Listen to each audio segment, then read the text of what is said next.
Season's greeting, geeks and nerds. I'm Lazy Universe and I'm white and nerdy. And this time, I probably have confused the audience at which review this was gonna be. But you guys forgive me, right? I'm just a big old, dummy doofy. So yeah, we are gonna be talking about Frosty's Winter Wonderland. Now, Frosty the Snowman is, of course, one of my personal favorite Christmas cartoons, as well as probably yours. And I think the reason is because it's a magical story about a snowman that comes to life, is saved by Santa Claus, and then is what for the rest of his days he goes and lives at the North Pole. They did have a version in the 1980s or 1990s with John Goodman called Frosty's Return. We might review Frosty the Snowman and Frosty Returns at a double feature some year, but not this year. I want to focus on my most favorite Frosty the Snowman cartoon, which is not the original, but instead the sequel, Frosty's Winter Wonderland. This one, from 1967, brings about a beautiful, it's either 67 or 87, brings about a beautiful rendition of what if Frosty the Snowman had a wife. This one is sung and told by the great and immortal Andy Griffith, who you might remember from the Andy Griffith Show. Although if you're a country music fan, like I am, you remember him from the music video Waiting on a Woman with Brad Paisley. Yes, people are gonna call me out for being a country music fan, and I don't care.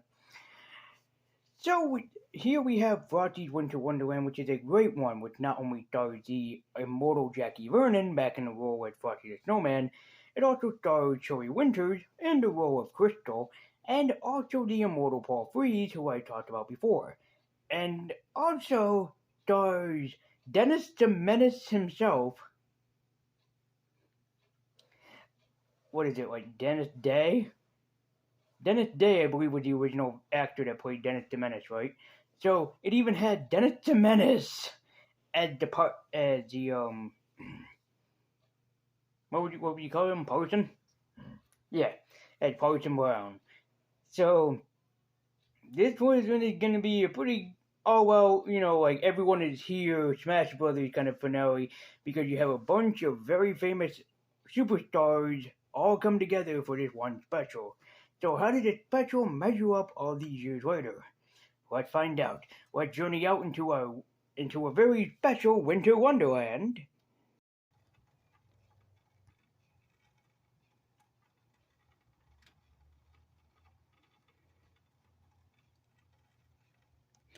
A very special winter wonderland. Hopefully we get snow for Christmas, otherwise I'm gonna be a very dull boy. No snow for Christmas makes Lazy Universe a dull boy. Anyway, let's go into our winter wonderland and join in the marriage of Frosty the Snowman, who suddenly takes a snow wife for some reason. Yeah, the special never explains it either, kind of. I mean, they explain that he's lonely, but necessarily lonely doesn't really mean, like, getting married in an instant. Also, he just builds and creates his own wife, so basically Weird Science or Frankenhooker. Or Bride of Reanimator. Anyways, let's go to the Winter Wonderland and join in the festivities of Frosty the Snowman and Crystal and see what goodies that they have about with Frosty's Winter Wonderland. We begin Frosty's Winter Wonderland with the kids going out into the snow and building a snowman. As look at the beautiful snow that's coming down as they try to bring one to life. Unfortunately for the children, the snowman does not come to life, and all the kids are sad that their science experiment didn't officially work as they intended. In the original, Frosty was just created by the children. He was given a magical name, and they all sang a song around the snowman. But he came to life by accident. Professor Hinkle's rabbit started jumping all over the place, hocus pocus, and while being trying to capture it, the hat magically flew on Frosty and gave him to life. And in Frosty's return, it's even more strange how Frosty came to life. Either he was already came to life before the hat or whatever have you. As they're upset that their science experiment, like I said, didn't work, until Mr. Griffith walks in and tells them that Frosty will soon be back again one day. Besides, he promised. Well, certainly he meant it. You all remember that day Frosty Frosty left, Frosty the Snowman had to hurry.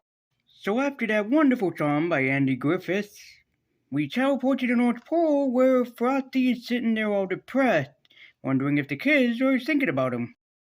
He also wants to know when he can go back and visit the kids, until by chance or coincidence, he gets hit in the face by a newspaper. So let me get this straight. This town, whatever that is, basically like all of the other reindeer, I'm just gonna call it the town. So the town where the kids live just happened to have a newspaper that went from wherever that they live to the fucking North Pole by one little small gust of wind, and magically it hits Frosty the Snowman. See, it's this type of bullshit that I don't fall for hardly half the time. I know that it's kind of like it's here for plot convenience, but it makes me confused into how in the world does just one simple newspaper travel all the way from wherever that they are to the fucking North Pole. Do you think Santa Claus has a subscription with his newspaper? Well, if Santa Claus has a subscription with his newspaper, then how does Santa pay for it? Then again, if Santa Claus really does have a subscription for his newspaper and he doesn't pay for it, then why do they bother keep giving him the things? I mean, certainly that Santa Claus is one hell of a respectable gentleman, and also that he delivers toys every Christmas, but it still doesn't answer my damn question. Timey wobbly, wibbly wobbly, I don't care anymore. Anyways, Frosty goes home and he decides to write a letter to all the children on ice, I guess. As Andy Griffith tells us that yes, this will be a fun reunion for Frosty the Snowman. Except there's something even more magical in the air, besides Frosty just returning to the children. Because this time, Frosty's not only coming back to life, so to speak, Frosty this time is going to take himself a wife, which leads us into the opening credits. As Andy Griffith tells us that the children are happy that Frosty is returning, and indeed, Frosty somehow already teleported there. How the fuck did he do that? Is he a Dragon Ball Z character? But there's a villain who is jealous of Frosty. Jack Frost, voiced by the immortal Paul Frees. Paul Frees, Jack Frost, get the joke. I'll show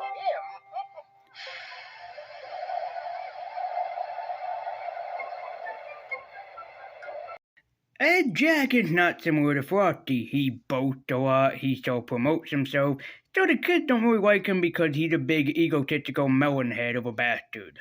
And Jack, as expected, throws a fit, and he is sick and tired of Frosty the Snowman tasting all his fame and all the glory. So Jack is gonna have something be done with it. Just for the job. From all three heads to his pinky toe. Make me a monster with lava blow. No, that would make Frosty the Snowman cool. I mean, Frosty the Snowman is cool, but he's nowhere near Power Rangers cool. Well, we tried. At least we tried. Also, be sure to support Amy Jo Johnson's brand new comic book that is coming out, featuring the daughter of Tommy and Kimberly. I don't know if her goal has been reached yet, but be sure to promote that. Speaking of Power Rangers. Because I promoted her on Twitter with it, telling people to promote her for it, and yeah. I got a like on Twitter from Miss Amy Jo Johnson herself. What the highlight of my day. But a lot of people probably were thinking, but Amy is your childhood crush. Nope. Well, I think that, yes, Amy Jo Johnson is a beautiful woman and everything. She was not my childhood crush. So a lot of people that go to me and joke around with me about that are very crushed when I tell them that it's Karen Ashley and not Amy Jo Johnson that was my childhood crush. Sorry. What are you gonna do? I guess I kinda did like her in a sense, maybe a little small crush, but as soon as I saw Karen Ashley, it's like, move over, Kimberly. We have a brand new woman that we need to put on display. But again, Frosty is nowhere near as Power Rangers cool, and Jack Frost doesn't summon any monsters. Although, admittedly, that would be cool too. No. Instead, he planned something a lot more ridiculous.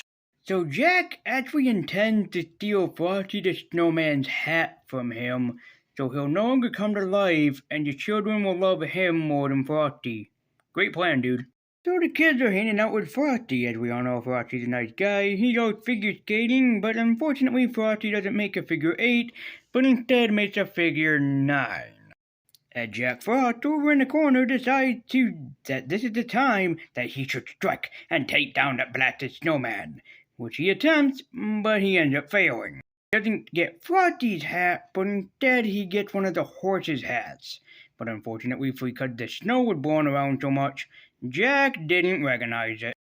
Also, good God, Andy Griffin, what happened to your face? He's looking at me in different directions. I'm really scared. As the kids find out that Frosty's depressed and sad, and his reason? Because he misses the kids when they go home and he's not invited, otherwise he'd melt. So instead of giving Frosty a friend or even making him a snow dog, they tell him to instantly get married. So the kids, after they eat dinner, I think, start making Frosty a snow woman. Because they can. So the children are God in this universe because they have just made a snow woman for Frosty the Snowman to enjoy. However, when Frosty goes to talk to Crystal, she gives him the cold shoulder. Get it? Snowman, cold shoulder, haha. But the biggest reason why Crystal's not talking to Frosty is because she's not living like he is. She doesn't have a magical item that makes her come to life like Frosty did. So Frosty will not leave his snow woman alone. Frosty instead stays with Crystal and gives her some nice snow flowers that just happen to be there. So, if by chance, or the act of God, or by magic, or whatever the fuck happened, Crystal suddenly comes to life. What kept you? Oh, Frosty, I thought you'd never think of those flowers.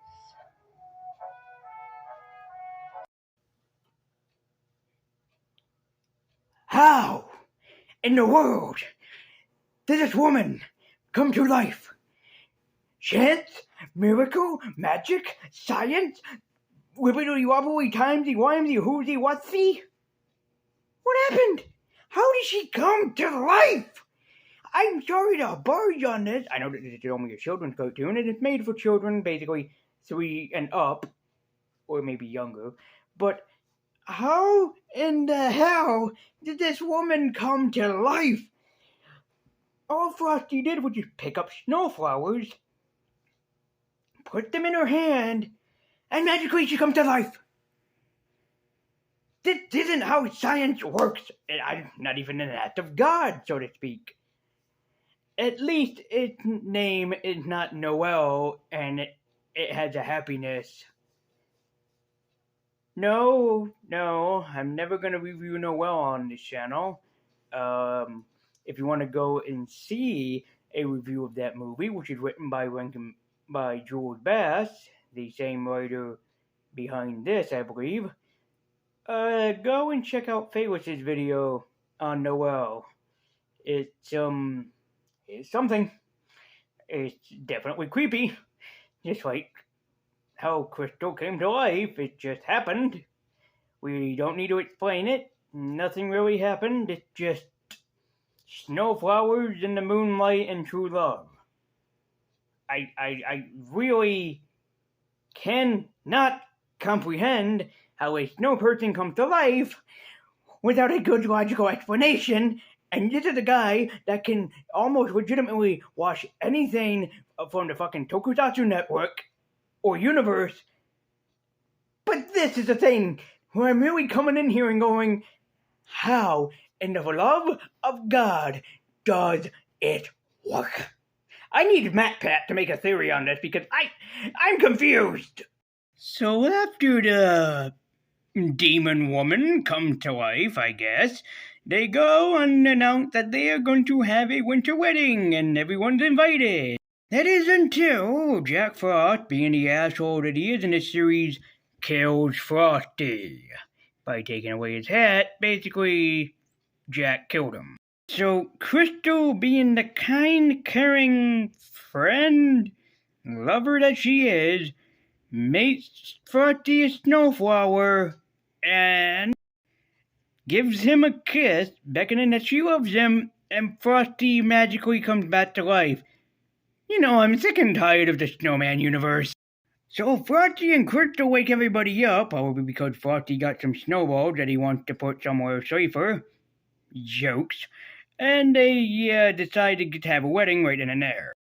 As the person is called to marry snow people. Except the person can't marry these snow people because the person can only marry real people. Parson Brown is actually a motherfucking racist.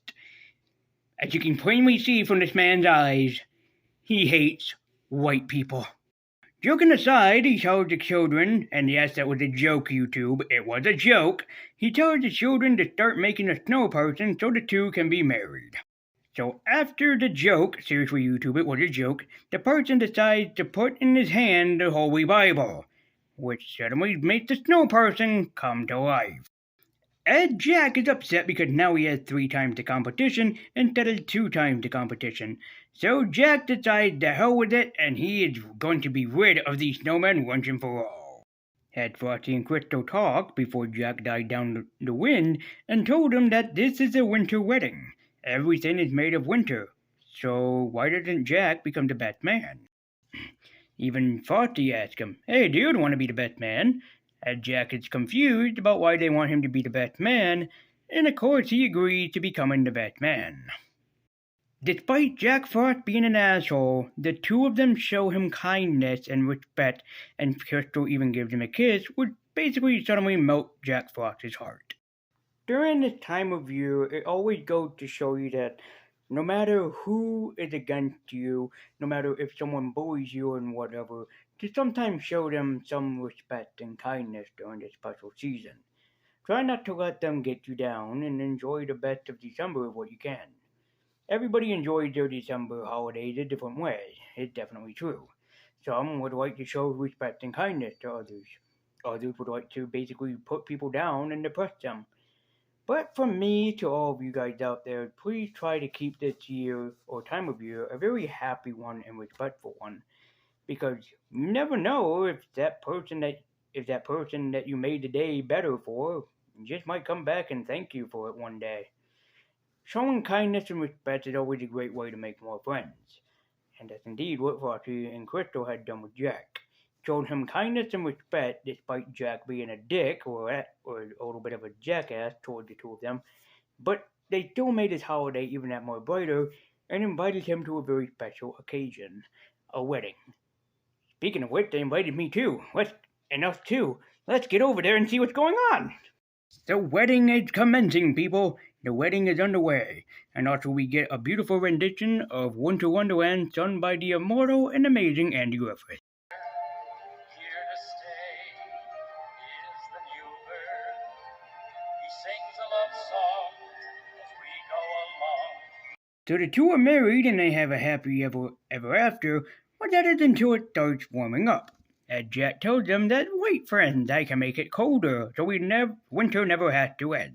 But unfortunately, that the parson comes in and tells them, like, that might be fun for you, but for all the pretty flowers that are waiting to grow, can't grow because you're being selfish, you brats.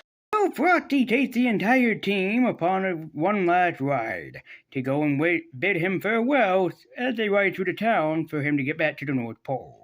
As a Christmas special ends with Andy Griffith reminding us that once that December chill sets in, Frosty and Crystal will yet again return to help the Winter Wonderland be all the more magical. And that was Frosty's Winter Wonderland. And despite my snarks and remarks and jokes and everything, it still holds up as a Christmas classic. I come back and watch this every single year, and no, I never get sick and tired of it. I guess that's just the magic of beautiful animation. That once it's there, you never really do get sick and tired of it because you keep enjoying it all the years around, and all the years more, and all the years longer. This has existed for basically 50 or for 50 years or more by this point, so it really goes to show you that this special is going to stick around for pretty much a long time. But it's almost Christmas time, and I can think of no other special place to go to than to probably one very amazing Christmas special that, while it might be short, it's really, really short, might make it for kind of for a shorter video, which is great to have come out for this year. Christmas is just around the corner, so we gotta talk about the one person that might invade your household to try and get rid of it. So join me this coming Friday, as it will be 3 days before Christmas, as we're gonna talk about Dr. Seuss's How the Grinch Stole Christmas.